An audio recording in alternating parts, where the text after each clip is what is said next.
Digestion also, for the record, starts in the mouth. If something's going wrong up here, this is going to throw everything off. Ha.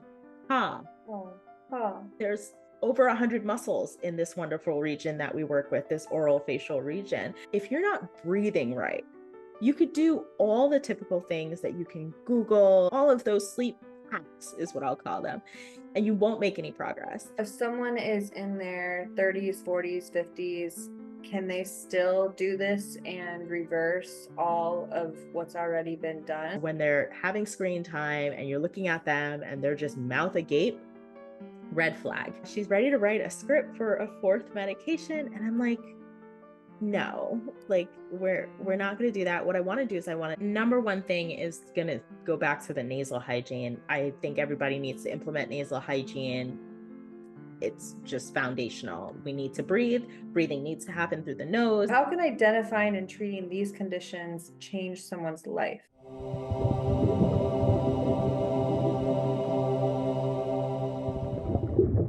What should I be doing right now with my tongue to support optimal health? Great question. Okay. So our tongue is actually like a scaffold. So it's really a support system for a lot of things like our posture, our nervous system, our breathing. It's a support system for a lot. But when you're not using your tongue should be in its proper resting position. That way it can really be that scaffold. So our tongue is meant to rest lightly suctioned, not heavily suctioned, but lightly suctioned up against the palate. That's the roof of our mouth, from just behind the upper front teeth all the way back to the soft palate. So when the tongue is up there, it's actually supporting the top half of our postural system because the tongue is connected through fascia, our deep line fascia, all the way down to our toes. And so it really helps us with our posture and being upright and proper. But it also connects to that palate to stimulate the nasal floor, which is going to help us with our respiration because we want breathing to always be through our nose and not through our mouth for a number of reasons. And the back of the tongue being suctioned against the palate is going to actually stimulate our autonomic nervous system. So for those who are unfamiliar with your autonomic nervous system, that's your rest and digest or fight and flight system. So whether you're in your parasympathetic or sympathetic tone and how you're really responding to the external stimuli around you. So when your tongue is not in use, what should you be doing with it? Leaving it lightly suctioned up against the roof of your mouth. I had no idea that it also had to do with our posture. Yeah. Wow. Yeah. It's Okay. a whole thing. They coined a term. It's called glossopostural syndrome. So glossal is really like the tongue, but like tongue postural syndrome. And so when the tongue is not where it's supposed to be, or the tongue can't get up to where it's supposed to be, it creates like this domino effect that impacts your posture and makes you more slouched and or forward with the shoulders or your head forward in posture. Why should we care that it has to do with our nervous system? What does that mean to us if we're in parasympathetic or the other one? Empathetic tone. Yeah. Oh my gosh. It means so much.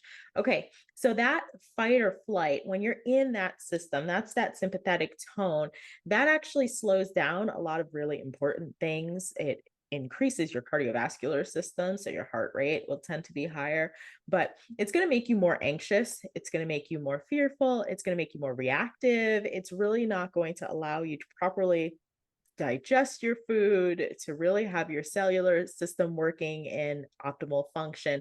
You're going to be in a heightened sense of reality, essentially, where your body is on guard. So it's really important that you're able to regulate when your body needs to be in that system. Like if I am walking down the street and there's a danger coming towards me directly, well, then we need to shut off certain systems like my reproductive system, my digestive system. We need to ramp up my heart rate, adrenaline needs to pump, and I need to get out of the situation or react to it in an appropriate way. We don't want to be walking around like that for long periods of time. That's going to impact all aspects of your health and your just overall systemic wellness.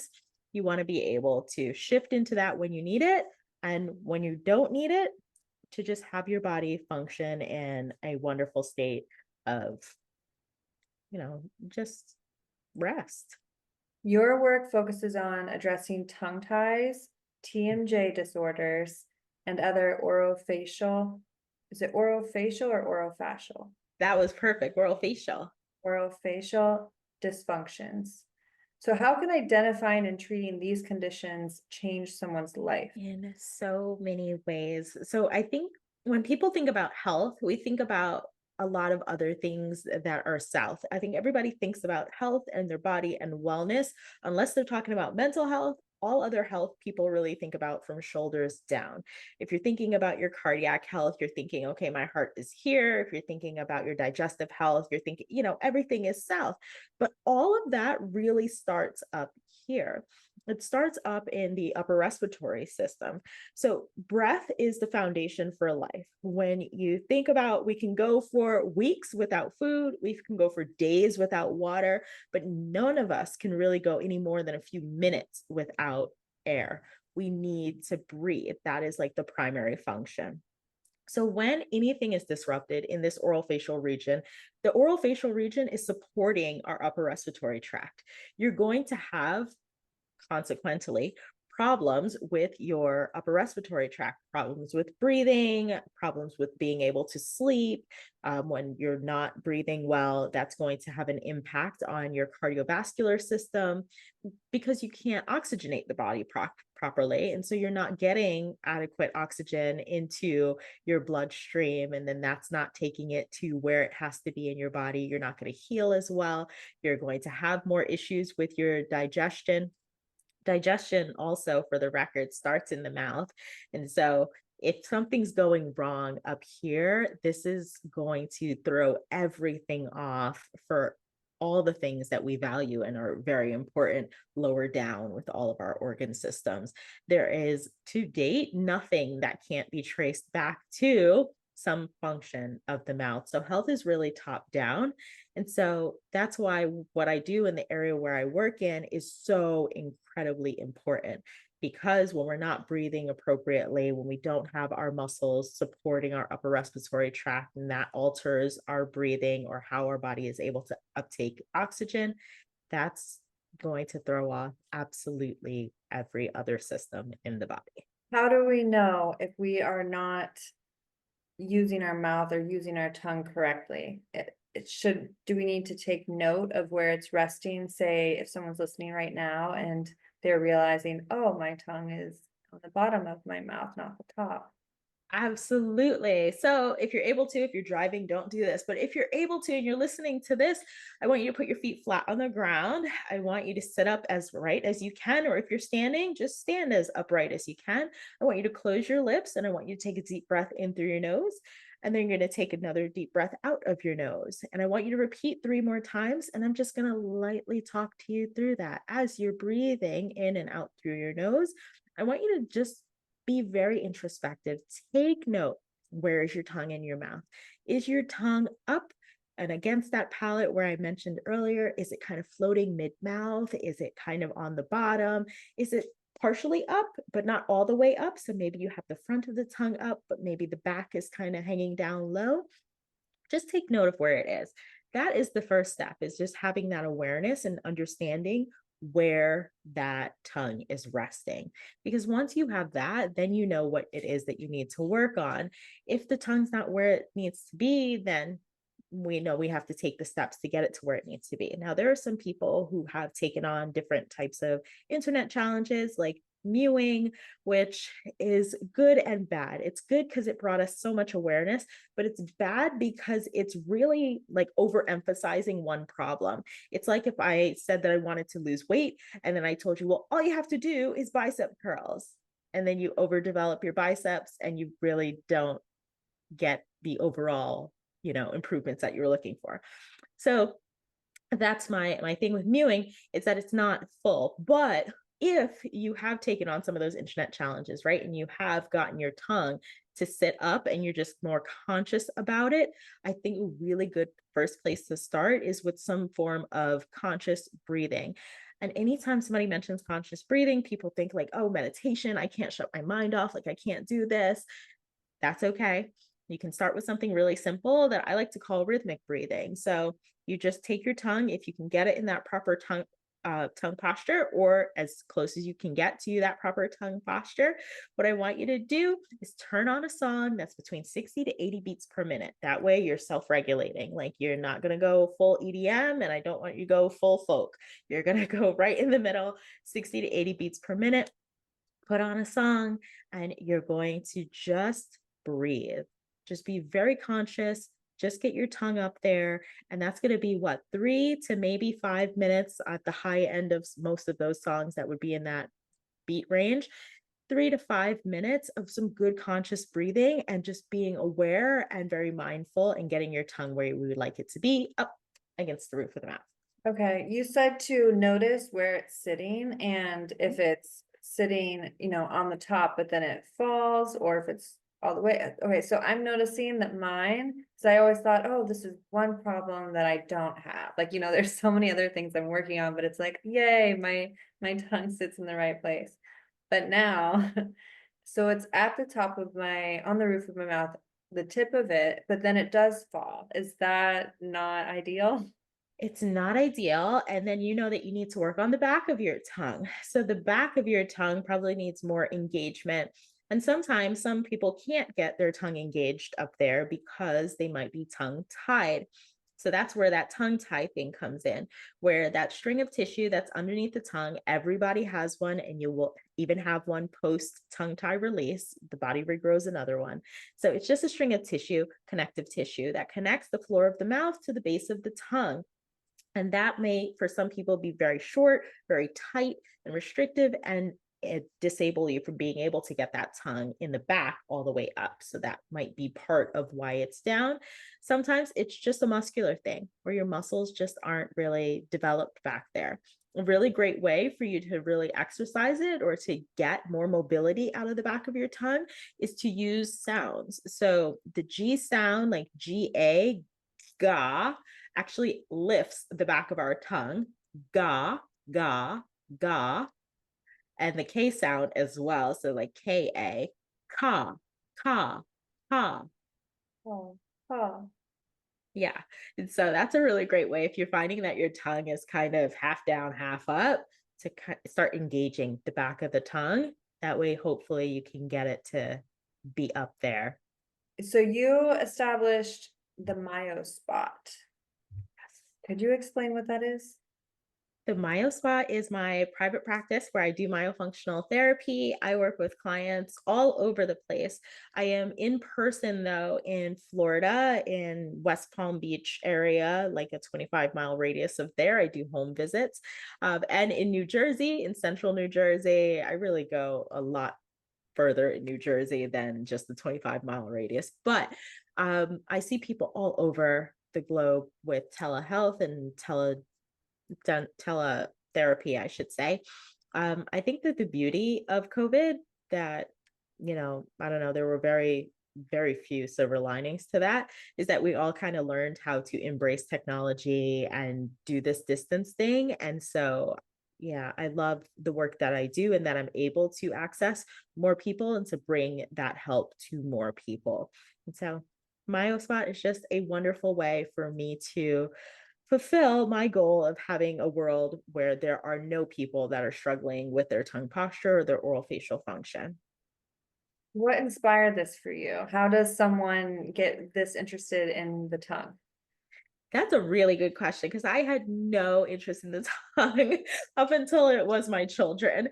So my children actually got me started in this by original licensure. I'm a registered dental hygienist, and I was working for a pediatric dentist who, at the time, really like blew my mind with some things that I was struggling with in my house. And so I have 4 children, 1 boy and 3 girls. He's been disappointed every time I've gotten pregnant after him, but he had a lot of really impulse and behavioral attention, and like just he had a lot of disruptive behaviors in school and wasn't really doing too well, and classic ADHD presentation. and we'll get back to him in a second. My oldest daughter had every sleep issue under the sun. I mean, you name it, we were going through it. We had bedwetting every single night, no matter what we did for 10 years straight. That was accompanied by some form of a night terror or tossing and turning and falling out of bed, sleepwalking, sleep talking, the snoring, the grinding. She did all the things, like every single thing. My little two girls, they had a lot of upper respiratory issues. So, classic presentation of chronic ear infection, throat infection, congestion, ear infection, throat infection, congestion, like all the time.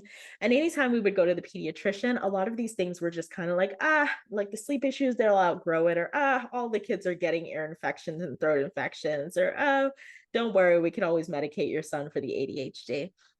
But it was my pediatric dentist that I was working with that actually put all the pieces of the puzzle together for me, that how they were using the oral facial function, oral facial muscles, how they were breathing, like the dysfunction that was going on in the beautiful region that I work in below the eyes, but above the shoulders.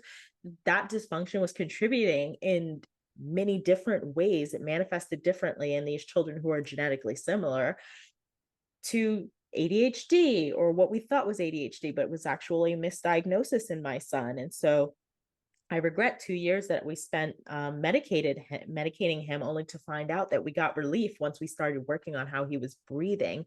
It wasn't the medication, it was his lack of ability to properly oxygenate his body.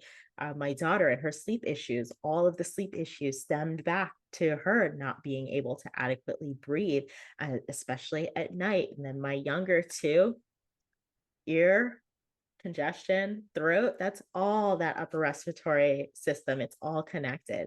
And so once I found out what was going on in my own home, and I know so many other parents are going through these types of things, and I was able to, I identify it as me meeting my children for the first time after we overcame a lot of those things. They were able to really flourish and be more of themselves and like present more and better. I just fell head over heels for it and way down deep in the rabbit hole. And so that's what got me into my obsession with tongues now.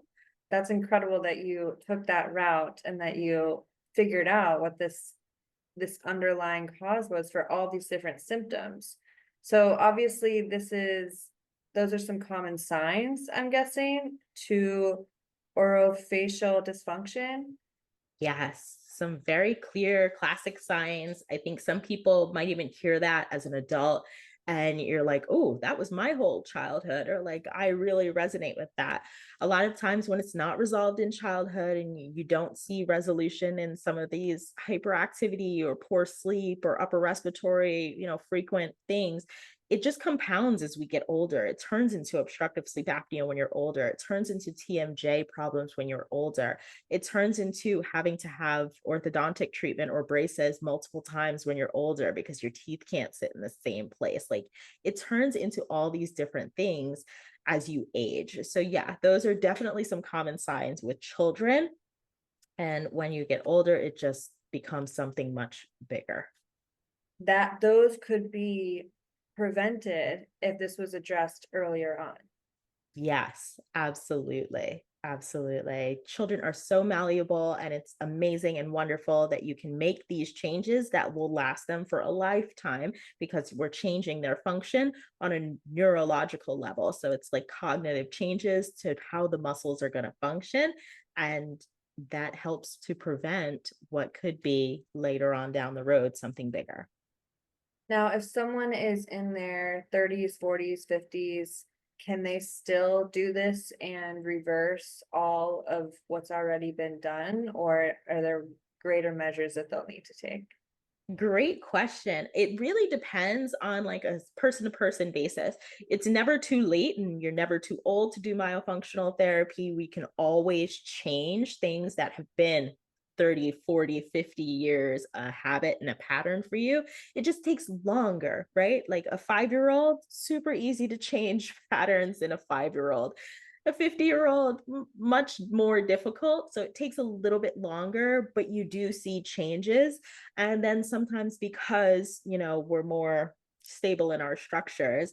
If you do need more help when you're in your 50s, then we have to collaborate. We would work with other providers, such as a dentist or someone else who might be able to facilitate structural changes that will help in addition to the muscular ones we make with Myo. Another big problem I see with people is teeth grinding, and that's Yeah. often connected to stress and anxiety. How can this be approached from a myofunctional perspective?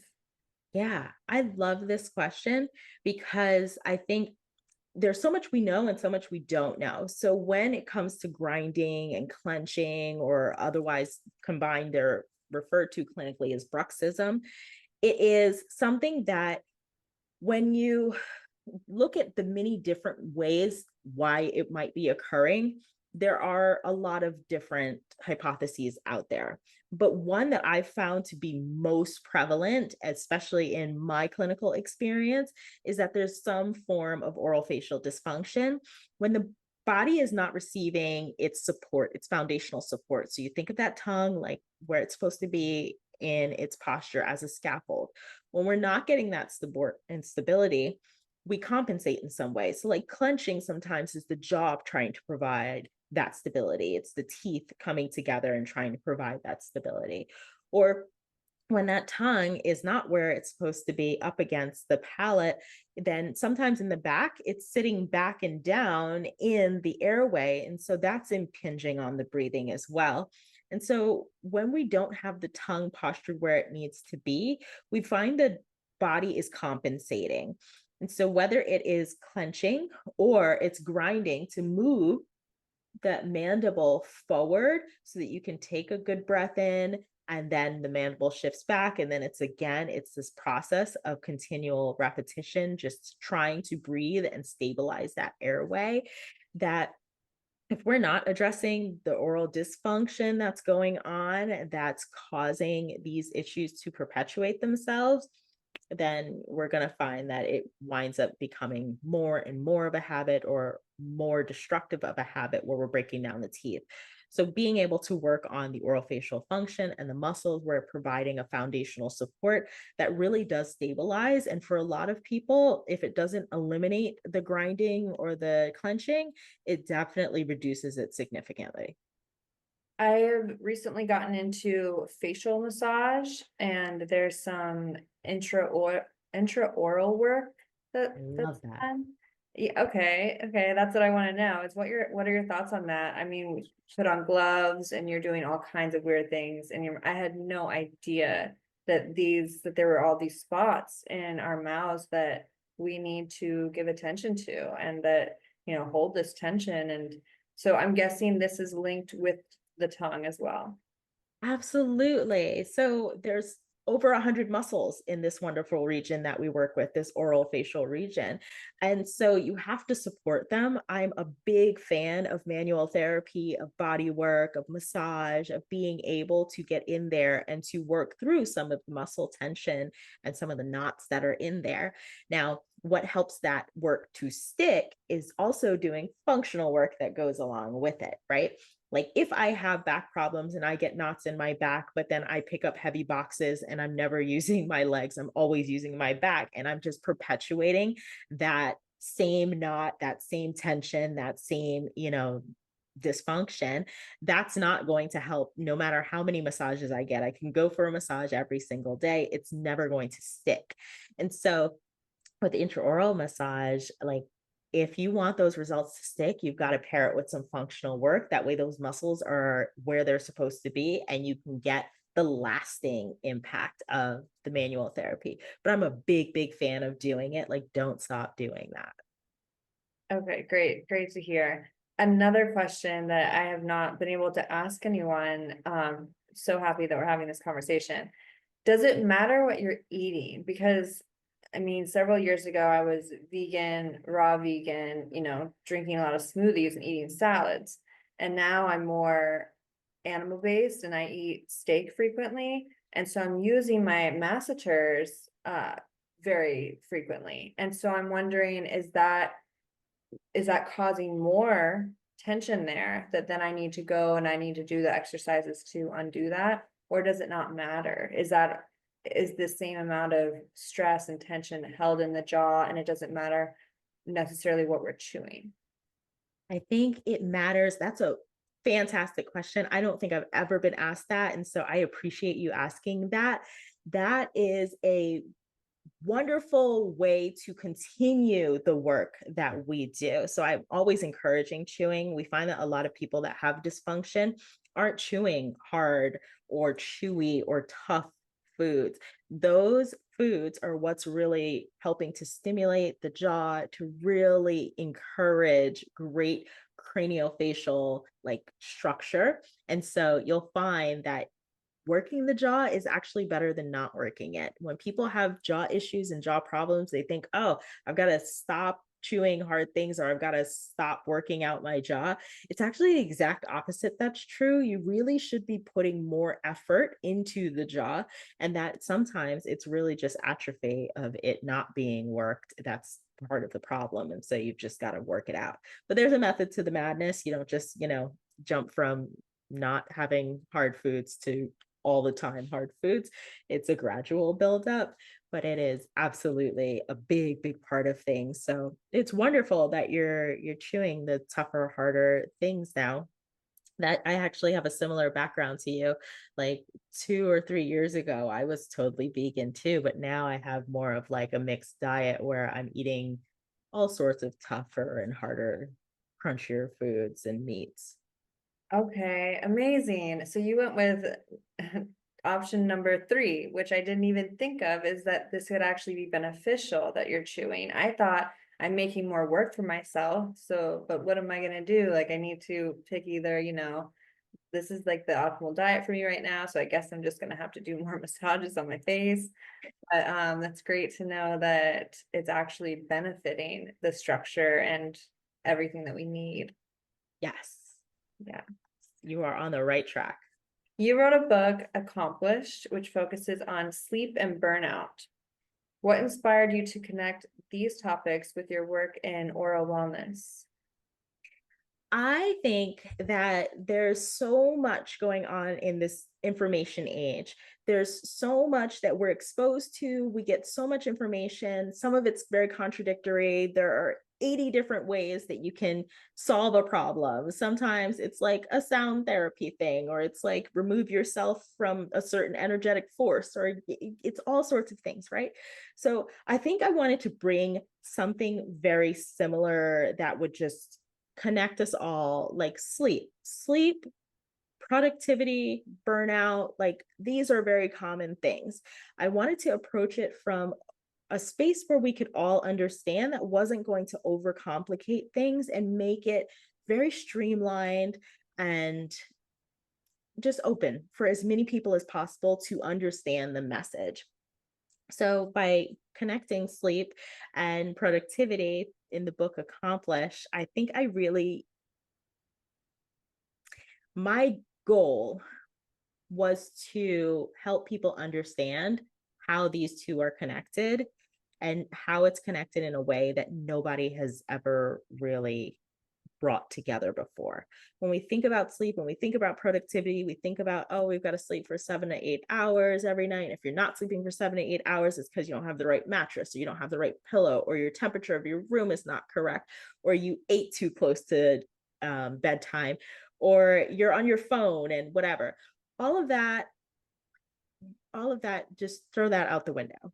If you're not breathing right, you could do all the typical things that you can Google and you can find all out there on the internet. You can do all of those sleep hacks, is what I'll call them, and you won't make any progress. So it was really about just coming to a central point of like sleep and productivity very well linked. But what you don't know is that how you breathe actually impacts both of them. And so Accomplished gives a wonderful streamlined method to really address the root cause of these issues is back to the breathing.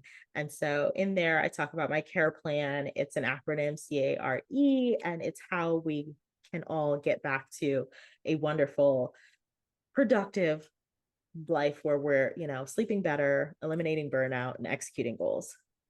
If there was one tip that you could pull from the book that listeners could use tonight to improve their sleep, what would that be? Nasal hygiene. Oh my gosh, nobody's talking about nasal hygiene enough. So, nasal hygiene is essentially just clearing your nose, your sinuses, like making sure you are prepared to breathe optimally. We clean everywhere else in our body. There's all this talk about like earwax candles and like everything. You can clean everywhere, but nobody ever thinks about their nose. And we talked about how important breathing is, even more important than food and water, breathing. And so we need to make sure that we're taking care of our nose. So the biggest tips that I give in the book are to establish a nasal hygiene routine that's going to set you up to breathe better. So have a saline rinse or saline spray, or you can even do an irrigation system. So people like to reference the neti pot sometimes, where it goes in one nostril, comes out the other. Any one of those, it just implement something to clean out your nose. All right, I remember the neti pot when I was younger, and whenever I'd get sick, that's something that would be like a go-to. But I didn't realize that that's something we should be doing regularly, even if we're not sick. So how often would you recommend using that? Daily, at least once daily, twice daily if you're like going for it. I'm a twice daily girl when I wake up and before I go to bed. That way I'm starting my day right and I'm ending my day getting into sleep optimally by having open airways. And then you did kind of touch on this earlier when you talked about having 4 children. Unbelievable. For parents, what should they look out for in their children's oral development to ensure healthy growth and prevent issues later in life?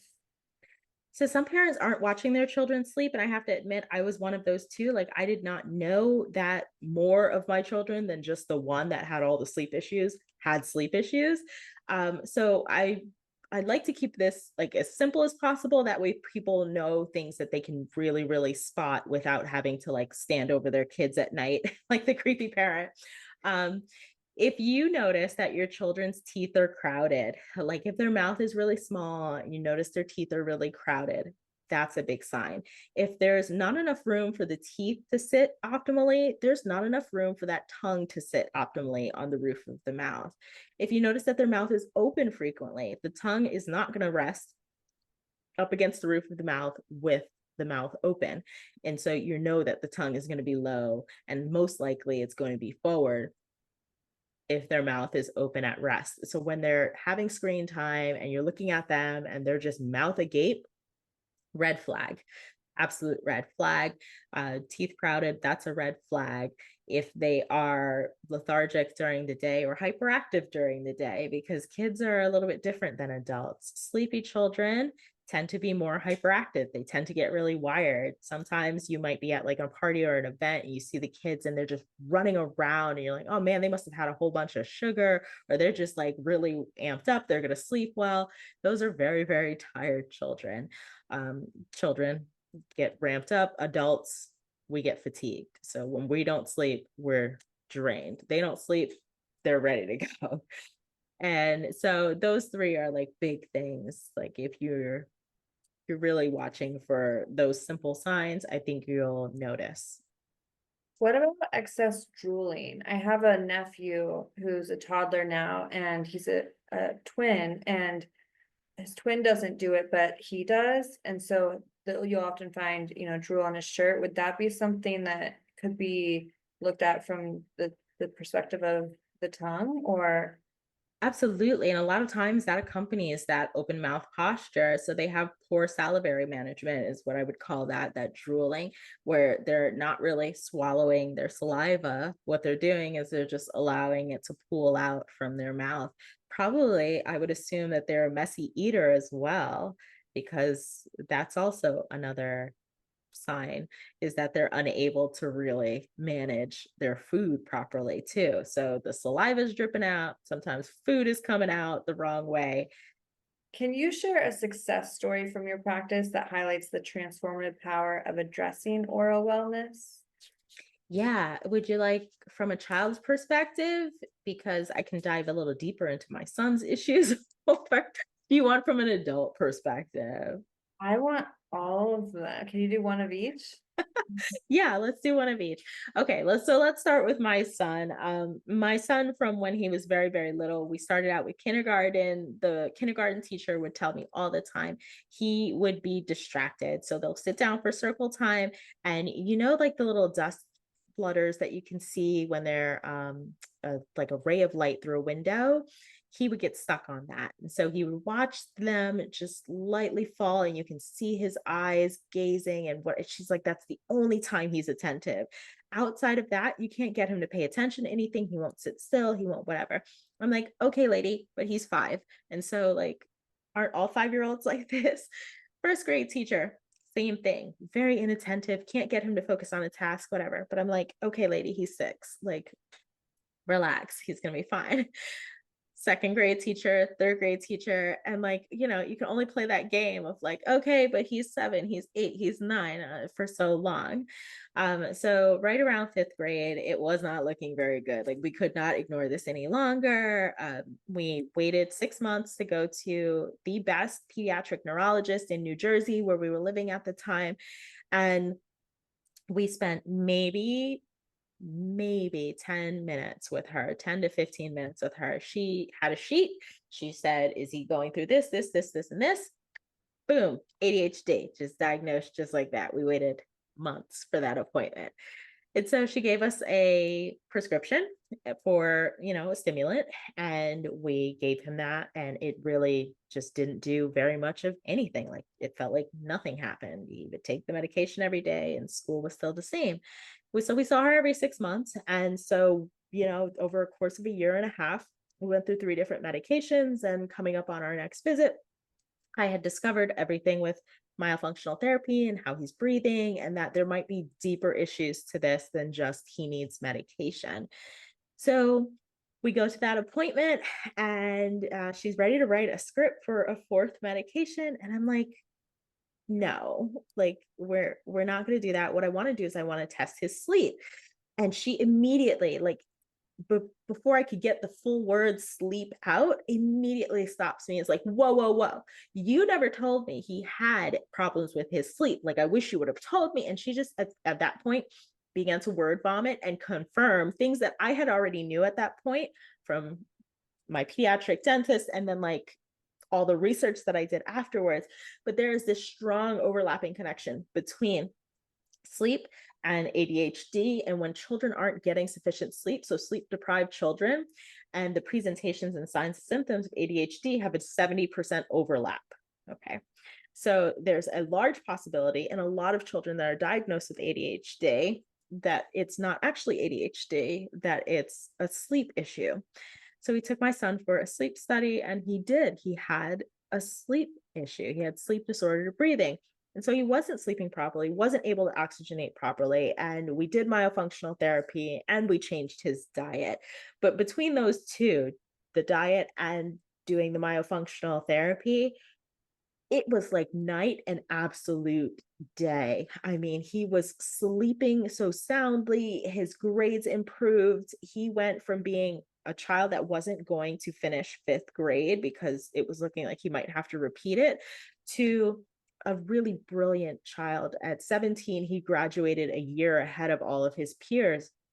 And so to think back as a parent to like all those years I wasted just kind of dismissing this whole thing, and then the years I wasted medicating him when we made no progress, it really was the shift to be able to do the myofunctional, to change the way he was breathing, to be able to get him to sleep better. That way he could be more productive and present during the day and get off of those medications that it turns out he didn't need anyway. Oh So my, and you had a feeling the whole time. yeah, but as a mom and just as a person, you just really don't want to go against what the doctor is saying, right? The doctors are like, "Oh, it's fine," or "Oh, you know what?" You're like, "Oh, okay, I guess," you know. But you have this thing inside you where you're like, "This doesn't really feel right." So I would highly advise everybody to advocate for yourselves. Don't just let anything that doesn't feel right continue on. That's the lesson from that. out of my adults, I'll say more recently, I used to give a different story, but I like this story better. My I have one client who came to me with obstructive sleep apnea. She was wearing a CPAP. She hated the CPAP. I'm like, okay, well, you have obstructive sleep apnea. We can work with that. Myofunctional therapy is really, really great at that. She travels a lot internationally, like she's globetrotting and has to carry around this CPAP everywhere that she goes. So the CPAP is a continuous positive airway pressure machine for those who may not know. And it's like this device that you would put over your nose or your mouth, and it's going to push air into your upper respiratory tract. That way, you're able to keep it open at night because with obstructive sleep apnea, it closes. So, just a really quick explanation for anybody who might not understand some of those acronyms or things that I was saying there. But she travels a lot. So, with her, we had a number of different things. Like when you're traveling a lot, there's also all these issues with going through different time zones and jet lag and just not really being able to function adequately because your body's all thrown off. How do you regulate yourself at that point? Well, we did myofunctional therapy and we did nasal hygiene implementation, and we definitely did some sleep hygiene implementation. And we worked together for a total of 7 months. At the end of the 7 months, she was not wearing the CPAP and she could not have felt better traveling. And this is a 57-year-old woman. So she's traveling, globetrotting, should be in Ireland one day and Germany the next, and whatever. She's all over the place. But no matter where she was, she felt great. She's like, I haven't been sleeping this well in nearly half a decade, half a century and 50 years. It's like, I can't remember the last time I've slept this good. So she was able to get off of her CPAP. She did another sleep study. She's no longer an obstructive sleep apnea classification and is able to travel the world feeling great despite what other people would struggle with jet lag and just feeling lethargic after all of these different time zones and jumping around. So myofunctional therapy is absolutely phenomenal for all ages and stages. It's just a matter of committing to it. That's incredible. Even doing it, like you said, at her age, and yeah, and also with your son catching it and doing it early on and then getting off medication. And I love that. I love that story. Yeah. What is next for Karese? Ooh, more like I want to be out there, more public awareness. I think not enough people are talking about myofunctional therapy, and we all need to be talking about it. It should be a household thing. It's probably at the top of like where we need to figure out health and wellness is by really getting back to the root causes of breathing and breathing dysfunction and how all of that really stems from the muscles that support this wonderful soft tissue space that's all of our airway. And so just being out there more, being on beautiful platforms like yours to talk about myofunctional therapy and just increase the awareness. So that's what's next for me, is helping more people become aware. Beautiful. I have two final closing questions for you. And the first one is, what is your number one health tip? So that could be diet, mindset, nutrition, physical, emotional, the one piece of advice that you would like everyone to know. Oh, number one thing is going to go back to the nasal hygiene. I think everybody needs to implement nasal hygiene. It's just foundational. We need to breathe. Breathing needs to happen through the nose. And so make sure that you are keeping that sacred area clean and being responsible. Yeah, that would be in top one. You've convinced me. I'm definitely going on Amazon after this and looking at nasal rinses. For the final question, you get to choose a number between 1 and 100, and that will correlate to the question. This is a deeper, more personal question. Okay, 4. How do you measure personal success? I measure personal success by just like internally, how am I feeling? I try to be very introspective and try to really be tapped into how I'm feeling or why I might be feeling a certain way. And so I think success is when I'm really feeling my best, no matter what's going on around me or what's happening in my bank account or my business or whatever. I think if I'm feeling good and I'm feeling like my best self, I think that's success. Yeah, well put. Thank you so much, Karese. This has been a pleasure, and everything that you shared is incredibly valuable and informative, and I'm so happy to play a part in putting it out into the world. So thank you for coming on and being a guest. Thank you so much. I appreciate being here. I'd like to request a moment of your time to share something with you that has changed my life immensely, and I think could change yours too. This is an opportunity to fuel your body with the cleanest, most natural energy on the planet. Let me introduce you to Energy Bits. These tiny, mighty algae tablets are packed with pure plant-based nutrition that's not only great for your body, but also for the planet. Made from 100% spirulina, Energy Bits are your go-to solution for energy boosting, enhancing focus, and for supporting overall wellness without any artificial flavors, caffeine crashes, or questionable fillers. Whether you're crushing a workout, tackling a busy day, or you simply want to feel or look your best. Yes, look, it also helps with aging and physical appearance. Energy Bits deliver all the nutrients that your body needs in a convenient, easy to take form. Plus, they're keto, they're vegan, and they're sustainably grown. Here's the best part. As a Heal Within podcast listener, you can go to energybits.com and use code HEALWITHIN to receive 20% off your order. That is energybits.com, code HEALWITHIN to save 20% off your order.